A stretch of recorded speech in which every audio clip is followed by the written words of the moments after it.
ज्यावेळेस लोक फक्त नावं ठेवण्यामध्ये व्यस्त होते ना, त्यावेळेस मोहिनीताईंनी स्वतःचं साम्राज्य उभं करण्यामध्ये व्यस्त होत्या. खरंच इतक्या लोकांनी नावं ठेवले, पण त्यांनी कधीच हार मानली नाही. आणि आज अशा पर्सनॅलिटीला भेटून मला खरंच खूप भारी खरंच आजचा वाटतंय. दिवस खूपच भारी होता. तर मंडळी काय झालं सांगते, सकाळी उठले, पटापट आवरून घेतलं. आज वैशू आणि शिवचरणला ना शाळेमध्ये ब्रेकफास्टला काही स्पेशल द्यायचं होतं मला, तर मी ठरवलं होतं की एक इंस्टाग्रामची व्हायरल रेसिपी आहे ती ट्राय करावं. तर मी बटर घेतलं आणि व्यवस्थितपणे बटर थोडंसं मेल्ट झालं की त्याच्यामध्ये स्वीट कॉर्न टाकलं. कारण की ना दरवेळी आपण म्हणतो की इंस्टाग्रामच्या रेसिपी फेल मी होतात. खरं तर कोणाचीच रेसिपी खरंच फॉलो करत नाही, मी सगळं माझं माझंच करते. पण ज्या वेळापासून वैष्णवी तिचं इंस्टाग्राम हँडल करते, ती म्हणते आई हे बनव, आई ते बनव. तर आज फायनली मी हे सँडविच बनवायचं ठरवलं होतं. तर काही नाही, तुम्ही पाहिलं असेल, बेसिक बटरमध्ये आपण पालक आणि स्वीटकॉर्न भाजून घेतलं आणि त्याच्यामध्ये थोडंसं ऑरिगॅनो, चिली फ्लेक्स आणि ब्लॅक पेपर आणि चीज आणि दूध हे सगळं टाकून छान असं शिजवून घेतलं. शिजल्यानंतर हे थोडंसं असं काहीतरी दिसतं, थोडंसं गार झाल्यानंतर ना ते घट्ट पण होऊन जातं. मग एक ब्रेड घेतला, ब्राऊन ब्रेड घेतला, त्याला दोन्हीकडनं असे छानपैकी बटर लावून घेतलं आणि मला वाटतं की यार हे खरंच कसं टेस्ट करेल, कारण याच्यामध्ये टमाटर नाही, कांदा नाही, काहीही नाही आहे, केचप नाही आहे, मेयो नाही आहे, काहीच नाही आहे. पण मी खरं सांगते, ज्यावेळेस मी स्वतः हे ट्राय केलं ना, तर मी स्वतः फॅन झाले. कारण असं असं म्हणतात की इंस्टाग्रामच्या त्या सगळ्या 1 मिनिटाच्या रेसिपीना फेल होतात, पण काहीच होत नाही फेल.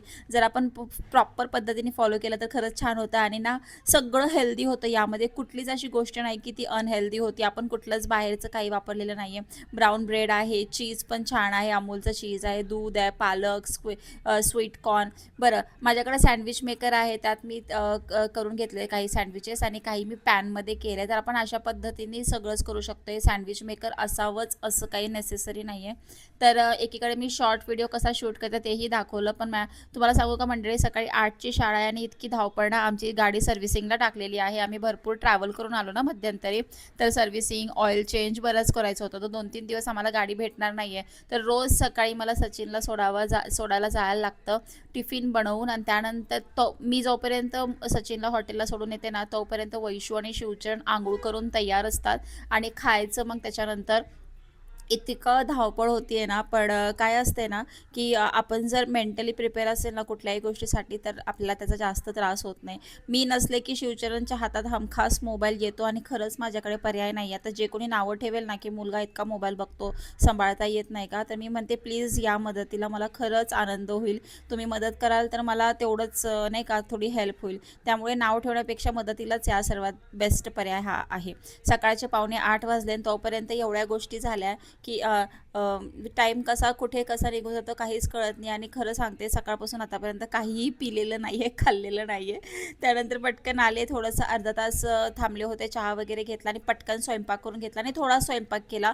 कारण की आज संध्याकाळी आम्हाला जेवायला मोहिनी ताईच्या घरी जायचं आहे. कसं असतंय ना, म्हणजे मला माहिती आहे की आपण सोशल मीडियावरती बरेच ट्रोल व्हिडिओ बघितले आहेत, त्यांच्यावरती सगळंच काही बघितलेलं आहे. पण मला सांगा, ज्यावेळेस एक बाई एकटी असते ना, त्यावेळेस मदतीला खरंच कोणी नव्हतं तिच्याजवळ. आणि मला म्हणूनच, मला नाही, माझ्या खूप साऱ्या मैत्रिणीला मोहिनीताईचं इतकं कौतुक आहे ना, की सगळं गमावलेलं त्यांनी पुन्हा मिळवलेलं आहे. आणि हे सगळं सोशल मीडियावरती साक्षी आपण म्हणतो ना, तेच आहे. लोक नावं ठेवतात, मग एकट्या बाईने सर्व्हाइव्ह कसं करायचं. जर एखादा माणूस आरे करत असेल तर तिने कार्य केलंच पाहिजे, तरच जग तिला जगू देईल. असंच आहे. मला तर वाटतं की सगळ्याच बायकांनी इन्स्पायर व्हायला पाहिजे आणि स्वतःचं अस्तित्व स्वतःच घडवायला पाहिजे. बाळासाठी स्वराजसाठी काय गिफ्ट घेऊ मला खरंच कळत नव्हतं, कारण की मी पण फर्स्ट टाईमच आज स्वराजला भेटणार होते. पहिल्यांदाच भेटणार होते, म्हणून मला त्याचे चॉईसेस पण माहिती नाही आहे. आणि मी तरी काय गिफ्ट देणार यार.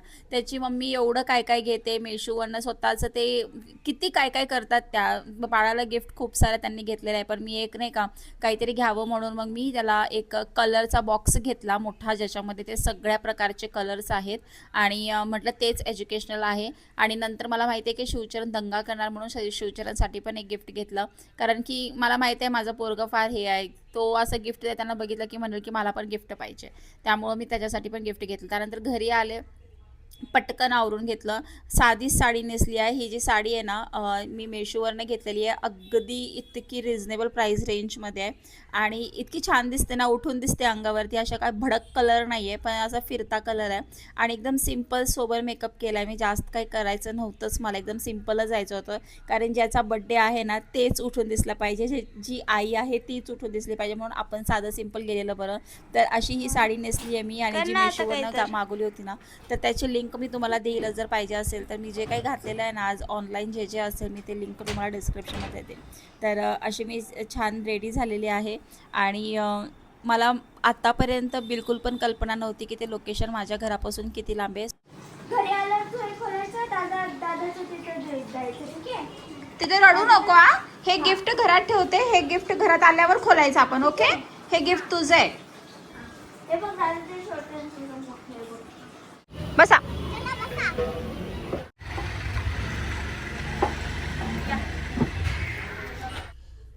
जेव्हा कॅब केली तर 250 रुपये दाखवत होतं, म्हणजे वडगाव शेरीपासून तर कात्रज एरियाजवळच असेल ते, कात्रजच्या तिथंच. तर तिथे जायचं होतं आणि इतकं लांब होतं ना ते. पण ठीक आहे, ऑटोवाला बोलला की आम्ही उबेरनी नाही तर आम्ही डायरेक्ट जाऊ, जे काही होईल ते तुम्ही द्या. तर म्हटलं ठीक आहे चालेल, नो प्रॉब्लेम. जवळपास मी 6:30ला निघाले असेल तर मला पोहोचायलाच तिथे 8:30 पावणे 9 वाजले, म्हणजे इतकं लांब होतं. कारण की ट्रॅफिक पण होती आणि रिक्षा पण खूप हळूहळू चालत होता. त्यानंतर मी इतक्या लोकांना भेटले तिथे, बरेच फॉलोवर मला भेटले आणि सर्वात भारी काय वाटलं माहिती आहे का, फॉलोवरनी मला जसं बघितलं ना तसं त्यांच्यामध्ये बोलणं स्टार्ट झालं की बघा ही रिअलमध्ये सुद्धा तशीच आहे, जशी व्हिडिओमध्ये दिसते तशीच आहे, एकदम सिम्पल. आणि म्हणजे व्हिडिओमध्ये कसं एकदम छान छान दिसते, आम्हाला वाटायचं की फिल्टर आहे, पण ते बिलकुल पण फिल्टर लावत नाही, इतकी रिअल आहे ती. असं हे सगळं कौतुक ऐकून मला इतकं भारी वाटलं ना, खूप भारी वाटलं. त्यानंतर गेम्स वगैरे स्टार्ट झाले. शिवचरण वैष्णवीने पार्टिसिपेट केलं, येणाऱ्या सगळ्या लहान मुलांनी तिथे पार्टिसिपेट केलं. खूप एंगेज होता कार्यक्रम, म्हणजे वेळ खरंच कसा निघून गेला ना काहीच कळलं नाही. आणि विशेष म्हणजे मला ह्या गोष्टीचं खरंच कौतुक वाटतं. लोक म्हणतात ना की ते फिल्टर लावते, तर बिलकुल पण फिल्टर नाही आहे यार. म्हणजे जे डागर डब्बे दिसतात ना चेहऱ्यावरती ते रिअल असतात, कधी दिसतात कधी दिसत नाही. कारण की ना माझे पिंपल्स येतात जातात असं आहे. मोहिनी ताईची जर्नी अक्षरशः मी खूप स्टार्टिंगपासून पाहिली आहे. जेव्हा म्हणजे लिटरली आम्ही व्लॉगरसुद्धा नव्हतो, त्यानंतर प्रगतीला भेटले, मनीषाला भेटले, बरेच व्लॉगर्सला भेटले जे इन्स्पायर करतात महिलांना की त्यांनी खरंच कमवणं किती गरजेचं आहे. कारण की एकमेव पैसाच एक आहे, जे सगळं जे गमावलेलं आपण असतं ना ते सगळं मिळण्याची ताकद ती पैशाच आहे. आणि म्हणतात ना, मी एक पॉडकास्ट पाहिला होता की पैसा हे मर्द असतं, म्हणजे पैसा हे पुरुष आहे. तर खरंच आहे. म्हणजे प्लीज पुरुषांना राग येण्याचा काहीच मतलब नाही आहे किंवा राग आणू पण नका. पण खरंच जर पैसा असेल ना तर आपल्याकडे सगळं टिकून राहतं. त्यानंतर बरेच फॉलोवर्स भेटले. खरंच कौतुक वाटतं की मी पण एक आयडल म्हणून वावरते आहे ह्या जगामध्ये. खूप छान वाटलं. आणि विशेष म्हणजे ताईंनी जो कार्यक्रम ठेवला होता त्यांच्या इथले जे आजी आजोबा होते ना तिथले स्पेशल गेस्ट होते. कारण की सूर्योदय वृद्ध आश्रम या ठिकाणी त्यांनी त्यांचा कार्यक्रम ठेवला आणि तिथेच त्या पण राहतात. सगळ्यांच्या चेहऱ्यावरती जे मी स्मित हास्य किंवा आपण म्हणतो ना की एक समाधान आपण म्हणतो, ते सगळं मी पाहत होते ना, तर मी ताईंना फक्त एकच बोलले की ही खरी आयुष्याची तुमची कमाई आहे. आणि जी आजूबाजूचे लोक किंवा फॉलोवर्स किंवा मला सुद्धा जी नावं ठेवतायत ना की म्हणजे मला ते बोलायचं नाही आता काहीच ह्या व्हिडिओमध्ये, पण जी लोक ताईंना वगैरे नावं ठेवतात ना, मला त्यांना ते सांगायचं आहे की नावं ठेवणारी घर पोसायला येत नाही. ज्यावेळेस ती बाई एकटी उभी होते ना संसार चालवण्यासाठी, जेव्हा टेम्पोमधनं आली होते ना ती पुण्यात, जेव्हा काहीही नव्हतं, आजूबाजूचे लोक तर सोडा पण स्वतःचे पण लोक त्यांना सपोर्ट करत नव्हते, त्यावेळेस त्यांनी एकट्याने सांभाळलं. त्यावेळेस ही बाजूची लोकं नव्हती. त्यामुळे नावं ठेवणाऱ्यांनी आपल्या घरीच बसायचं, गप्प बसायचं, दुसरं काय तुम्हाला कामं तर येत नाही. त्यामुळे तुम्ही सगळ्या बायकांनाच नावं ठेवणार आहे. असो कुठलीही व्यक्ती पुढे जात असेल ना, एखादी बाई जर सिंगल असेल आणि ती पुढे जात असेल तर खरंच लोकांच्या पोटात खूप दुखतं. पण या ताईंनं लिटरली पैशाने त्यांनी ते सगळं कमवलं आहे. आज त्यांचा परिवार इतका सुखी आहे, सासरचे आणि माहेरचे सगळे आनंदात आहे. हे बघून ना खरंच कौतुक वाटतं. कित्येकदा तरी डोळे असे भरून आले होते हे त्यांचा परिवार एकत्र बघून. खूप छान वाटलं. कार्यक्रम खूप छान झाला. त्या बोलल्या की मी स्पेशली तुला भेटायला येईल, एकदम छान टाइम स्पेंड करू. कारण की आतापर्यंत 2 वेळा भेट झाली आहे, पण तीही अशीच गडबडीत झाली. असो रात्रीचे 11:15 वाजले होते. फायनली निघाले. वेळ कसा गेला कळालाच नाही.